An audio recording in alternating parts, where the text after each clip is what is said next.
Oke, terima kasih Bapak-Bapak, Ibu-Ibu. Terima kasih kepada Divisi SDM dan Divisi Engineering untuk memberi kesempatan ke kita, saya dan Mas Bima untuk presentasi knowledge sharing ya. Kebetulan hari ini kita kebagian di Divisi Engineering. Oke, untuk presentasi hari ini saya akan mempresentasikan engineering workflow di EPCC project. Oke, next Mas Bim.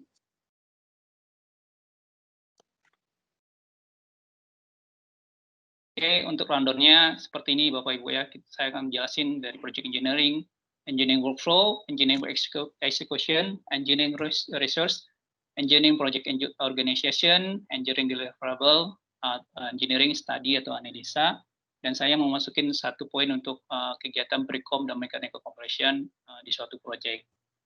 Oke, next. Oke, untuk biasanya sih di oil and gas facility atau project oil and gas itu biasanya mendevelop 4 step ya, Bapak Ibu ya. Pertama itu dari business planning, fase business planning. Kedua itu adalah konsep desain atau kita sebut basic engineering fase. Ketiga itu ada FEED ya, stepnya FEED, front end engineering design. Keempat itu adalah bisa kita sebutnya DED atau detail engineering design. Sebenarnya untuk dua step design development ini yaitu basic sama front engineering design ini atau FEED ya, bisa dilakukan sebelum keputusan investasi di suatu proyek. Tapi untuk intinya itu gimana cara kita untuk memprediksi atau memproyeksi suatu estimasi biaya yaitu fasilitas CAPEX. Jadi sebenarnya CAPEX itu berasal dari FEED itu sendiri, Bapak Ibu. Terus saya jelasin dari output dari FEED itu adalah deliverable for budgeting. Jadi biasanya itu biaya estimasi untuk suatu project dan EPC schedule itu sendiri. Terus output dari DED sendiri atau detail engineering design itu yaitu desain, datasheet, spec, drawing, for construction dan performance. Jadi seperti itu. Oke, next Mas Prim. Nah, saya menjelaskan di sini adalah apa sih perbedaan antara dokumen-dokumen FEED sama dokumen DED itu sendiri atau detail engineering development. Contohnya saya mau mengambil ini ya di bagian disiplin mechanical, yaitu ada contoh requisition for purchase ya, sorry. Di FEED itu kita hanya untuk for LLI atau for long lead item, di mana di situ kita memproyeksi equipment apa aja sih yang membutuhkan waktu cukup lama long lead item itu biasanya seperti 5 bulan atau 6 bulan ya, atau 20 weeks lebih lah. Untuk jadi outputnya itu seperti itu Bapak Ibu. Jadi untuk kita untuk mengetahui material long lead item itu estimasi biayanya berapa dan waktu sih sebenarnya sesuai dengan project yang kita inginkan. Terus di detail atau DED sendiri semua equipment exclude long lead item itu harus kita provide. Di sini ada tanda X ya. Jadi intinya itu adalah X itu yang di provide ya Bapak Ibu ya. Jadi di feed kalau misalnya ada XX itu ya sama di feed itu bakal di provide, di detail DED juga bakal di provide. Contohnya seperti di bagian disiplin proses ya. Di PNID itu di feed itu kita hanya butuh EIVD aja, issue for design aja. Tetapi untuk di detail kita perlu issue for construction. Tergantung maturity deliverable dokumen sih Bapak Ibu. Oke, next Mas Prim.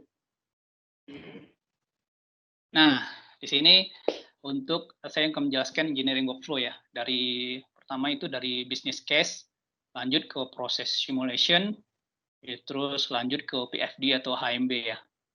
Terus output data produk yang keluar dari PFD HMB itu apa aja sih? Yaitu proses equipment sizing, material selection, atau piping instrument diagram.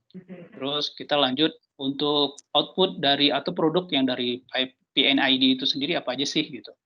Itu adalah instrumen instrumen control design, piping design, terus material piping material.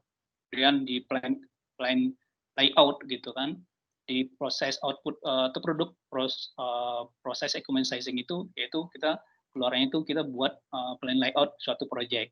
Kemudian outputnya itu adalah equipment mechanical specification and design.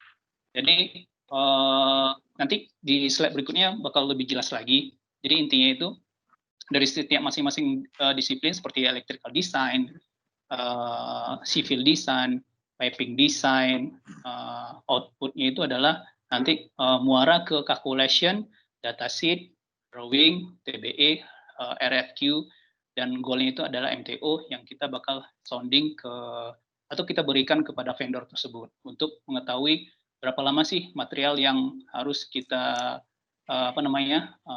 dapat untuk memenuhi proyek tersebut gitu. Jadi dari masing-masing disiplin, dari desain masing-masing disiplin itu nanti outputnya itu adalah calculation, datasheet, drawing, TBE, dan lain-lain. Oke, next, Mas. Nah, ini salah satu contohnya, Bapak Ibu ya. Ini bagiannya tadi sama aja sih sebenarnya. Jadi dari masing-masing disiplin desain itu, dari equipment, instrument control, electric design, nanti dokumen-dokumen apa aja sih yang kita sounding ke vendor untuk mendapatkan waktu proyek kita untuk kebutuhan proyek kita itu untuk mencukupi suatu proyek itu sih. Karena banyak hal yang kan nggak semuanya ini ya material itu yang harus ada yang long lead item, ada enggak gitu, sesuai dengan spek yang kita inginkan. Ini salah satu contoh untuk grupnya aja. Oke, next Mas Prim. Nah, ini salah satu contohnya Bapak Ibu ya, untuk dari output dari PFD atau HMB ya, yaitu proses equipment sizing. Yaitu contohnya di proyek kita yang kita bangun tangki nanti ya, dari PFD kita nanti outputnya ke equipment, proses equipment sizing. Yaitu isinya itu ada banyak hal Ibu ya, Bapak Ibu ya, dari volume, sizingnya ukuran berapa, terus beratnya berapa, dan lain-lain itu di sizing, equipment sizing. Jadi dari PFD lanjut ke proses equipment sizing. Oke, lanjut Mas Prim. Nah, ini contohnya untuk plan layout ya. Ini saya ambil contohnya aja untuk plan layout. Setelah kita mendapatkan PFD atau proses equipment sizing, baru kita buat plan layout yang ada di project tersebut. Oke, next.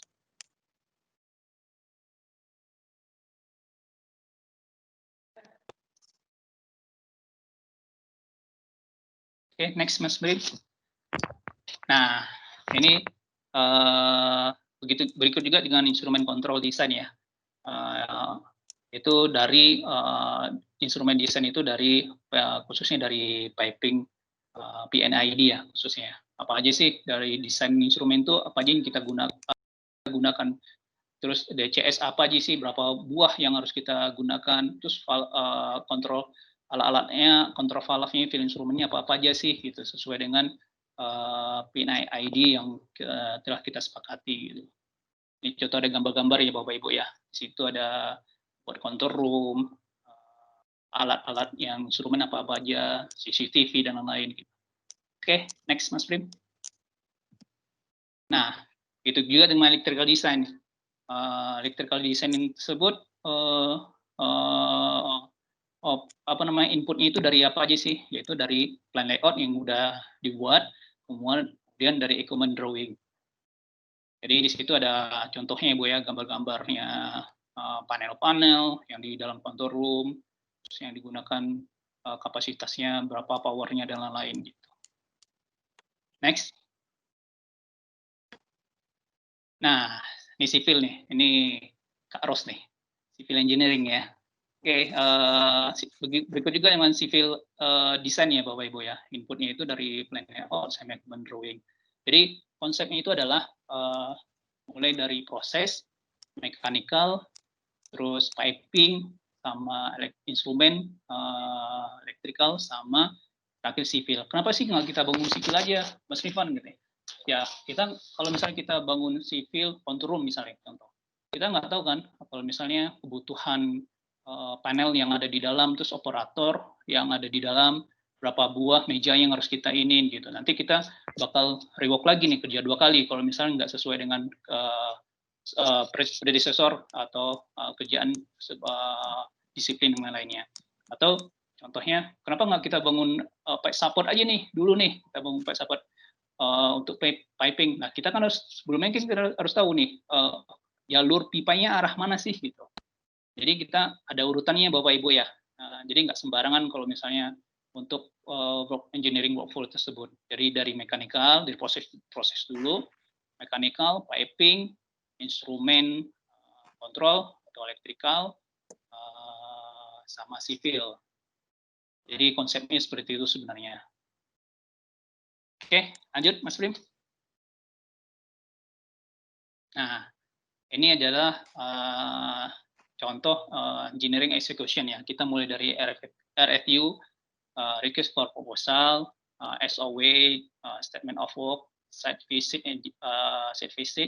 atau assessing data. Terus lanjut kita technical clarification. Technical clarification itu pertanyaan teknikal ya. Terus lanjut ke propose deliverable. Ini ya, CTR itu berhubungan sama cost time, sama manpower dan lain-lain. Terus lanjut ke execution, deliverable, dan tax-nya. Dan terakhir kita pasti bakal completion dan handover. Jadi urutannya dari situ dulu ya. Review, oke. Oke, nggak apa, lanjut Mas Bim. Terus apa aja sih kriteria dari desain engineering tersebut? Yaitu ada beberapa, yaitu memenuhi rekomendasi kriteria, yaitu desain basis, terus applicable dengan pertimbangan biaya, waktu, resource, terus kualitas terbaik beberapa kajian performance, maintenance, environment, dan safety. Terus salah satu engineering task itu, tugasnya engineering itu yaitu site visit, review dokumen existing, produce deliverable, terus dokumen, terus meeting, ADC, interdiscipline check, terus study hazab-hazab, KRA dan lain-lain, untuk value engineering sama constructability review. Oke, lanjut Mas Prim. Nah, di sini saya bahas proposal engineering. Nah, biasanya kan kalau misalnya kita membuat suatu project, terus kita minta tolong ke company engineering, salah satunya proposalnya itu adalah bisa lump sum, bisa time sheet ya, Bapak Ibu ya. Contohnya kita meminta untuk dokumen fit buat menyelesaikan selama 90 hari atau 3 bulan dengan lump sum dengan biaya sekian gitu. Atau time sheet dengan manpower sekian, bayarnya sekian gitu.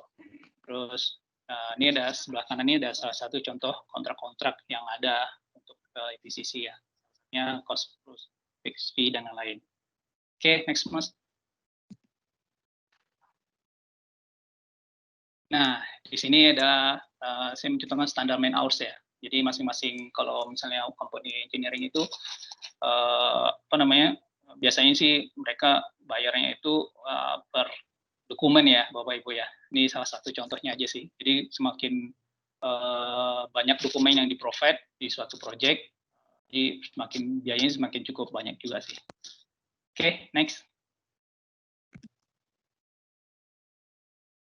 Nah, lanjut ke kita engineering resource, yaitu ada beberapa engineering resource, yaitu dari project engineering, project control, dokumen control, proses engineering, mechanical engineering, piping engineering, electrical, instrumen, civil, terus software apa aja sih yang dipakai, yang sering digunakan dari teman-teman engineering gitu. Dari proses biasanya ISIS, mechanical, SolidWorks, piping, Sizar 2 itu, terus electrical sama civil biasanya AutoCAD atau PDMS. Oke, lanjut. Nah, ini singkat contoh project organisasi ya Bapak Ibu ya. Sini itu ada project team, dipimpin oleh project manager ya. Jadi project team ini masing-masing disiplin untuk bisa membuat report dan memberikan informasi update terbaru atau output masing-masing dokumen atau informasi yang harus kita dapat selesaikan bakal dilaporkan ke project manager tersebut. Jadi project manager nanti bakal lapor ke masing-masing departemen head atau BOD dan lain-lain. Ini sedikit contoh aja sih Bapak Ibu. Jadi project organization itu harus ada ya. Oke, next. Nah, ini adalah engineering deliverable. Pada umumnya engineering deliverable ini common ya Bapak Ibu, tergantung suatu project ini. Jadi setiap deliverable ini kita bisa IDC ya, interdiscipline check masing-masing disiplin, kayak misalnya proses gitu kan, tim proses. Jadi dia mau ngecek dokumen apa sih yang di-provide gitu, apa aja sesuai dengan project tersebut gitu. Jadi nggak maksudnya harus 20 dokumen enggak gitu. Jadi tergantung dari kesepakatan, tergantung dari kebutuhan dan lain-lain. Ini salah satu contoh aja sih dokumen-dokumen title yang harus di-provide masing-masing setiap engineering disiplin gitu. Dari proses, equipment, HSE, civil. Next, Mas. Nah, piping instalasi, begitu juga sebelumnya Bapak Ibu, sama piping material, apa-apa aja sih, dokumen apa aja gitu. Instrumen, electrical, material corrosion, dan lain-lain. Oke, next.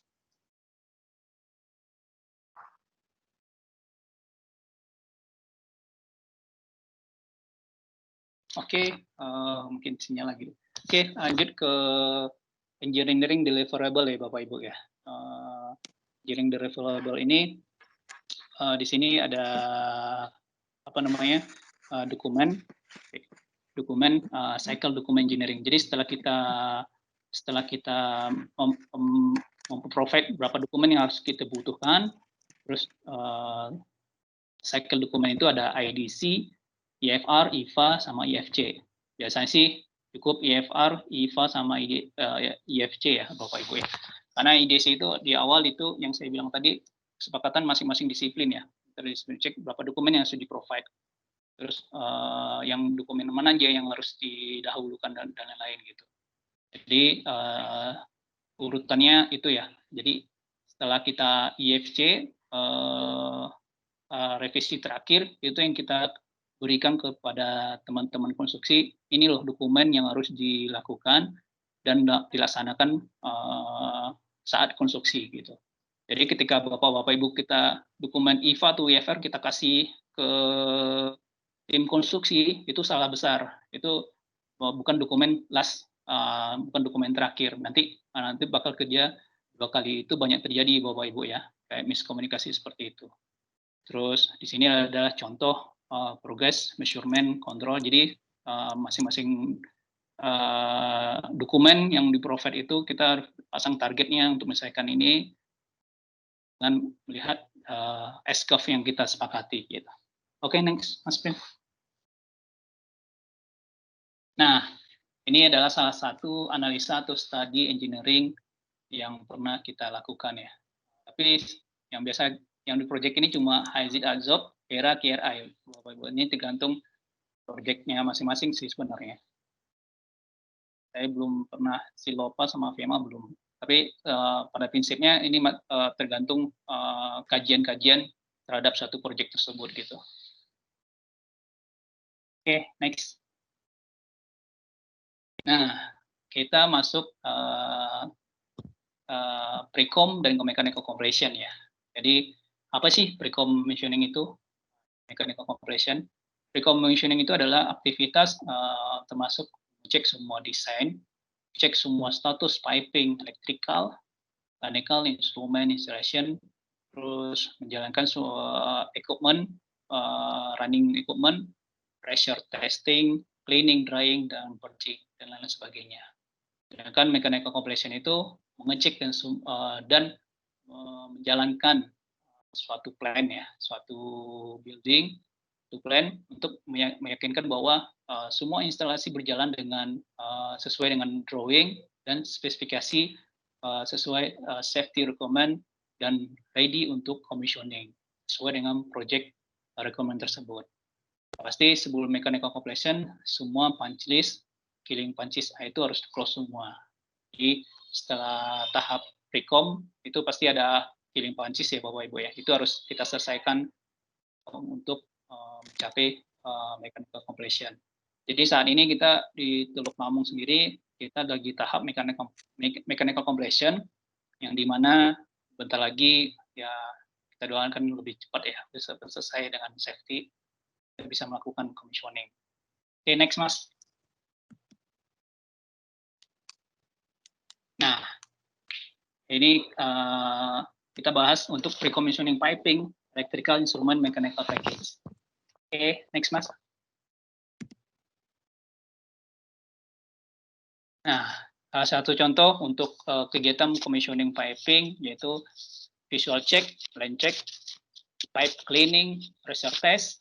Pressure test itu ada dua, khususnya proyek di Teluk Lamong, yaitu ada hidrotest. Hidrotest itu menggunakan media air untuk air water, kinematik menggunakan udara untuk line proses gitu. Jadi ini semua sudah kita lakukan. Kemudian pipe drying, terakhir ada end purging. Jadi end purging itu sendiri tergantung tipe ini ya. Ini bisa kita masukin N2 purging, bisa orang menyebutkan kok ini kalau udah N2 purging udah masuk commissioning fase ya, atau dinamik fase lah. Ya, ini salah satu gambarnya kita lakukan pneumatic test. Ini di sini ada pattern chart. Ini kegiatan tadi malam ya Bapak Ibu ya. N2 purging, kita udah masukin N2 purging untuk blanket udara yang ada di line pipa semua. Jadi dari Ouru ke JT, kita udah melakukan N2 purging. Oke, next.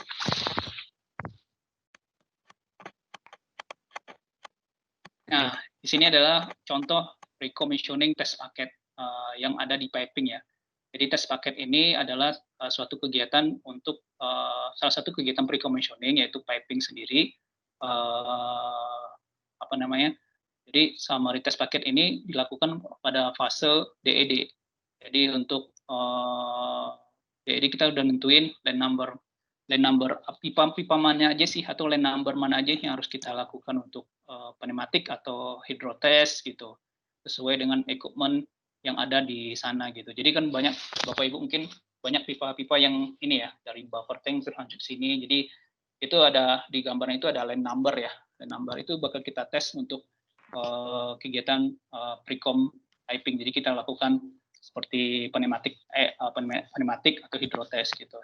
Jadi untuk meyakinkan bahwa pipa ini berjalan dengan baik, tidak ada leak dan lain-lain gitu. Ini sesuai dengan prosedur yang ada gitu. Jadi misalkan contohnya untuk di sini ada test paket nomor 1, line number-nya ini sekian, terus equipment yang di area sana itu adalah buffer tank, terus di desain pressure-nya itu adalah 116 PSI, terus yang dilakukan saat di lapangan itu adalah 127 PSI atau 8,8 bar. Ini dari kita lakukan. Jadi untuk summary test paket ini dilakukan atau kita sudah tentukan line number apa aja yang kita bakal kita lakukan untuk kegiatan commissioning, pre-commissioning atau hidrotest atau pneumatic test. Oke, next Mas. Oke, ini sama aja ya Bapak Ibu ya. Oke, lanjut. Nah, untuk lanjut ke pre-commissioning electrical. Kegiatan commissioning electrical itu apa aja sih Bapak Ibu ya? Contohnya kayak major test, continuity test, or resistance test. Itu kita bisa SAT atau singkatan set acceptance test untuk equipment DEG atau design engineering generator. Terus commissioning instrument itu apa aja sih kegiatannya gitu. Nah, seperti contoh loop test, calibration buat field instrument kayak popping test untuk valve, itu function test, being sama SAT, fire and gas, SCADA gitu. Jadi salah satu kegiatan beberapa contoh kegiatan commissioning di disiplin instrumen dan elektrikal. Jadi foto-fotonya ya, kegiatan di lapangan nih Bapak Ibu ya. Oke, next, Mas Prim.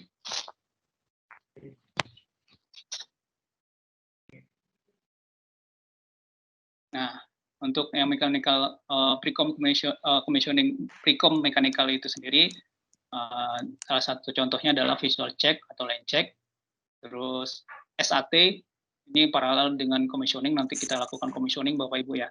Karena ada beberapa material equipment harus menggunakan media LNG sendiri untuk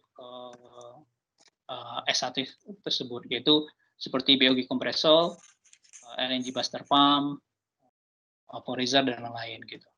Ini adalah kalau untuk ini ada salah satu ini ya, kayak flare sudah kita lakukan, sama odorizer sudah kita lakukan kemarin. Jadi hampir semua manajemen sudah kita lakukan untuk kegiatan pre-commissioning. Oke, next.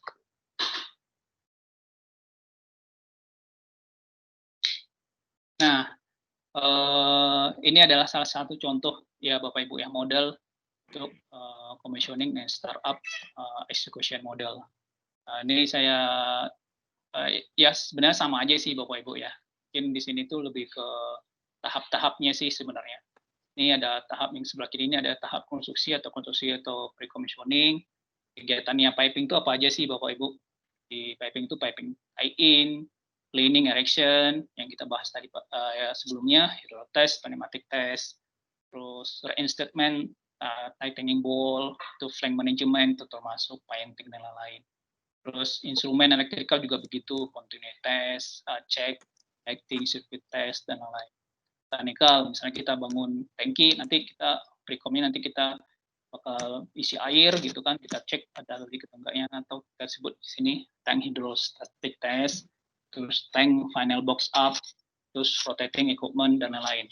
Untuk sipil mungkin kita cek strukturnya aja sih.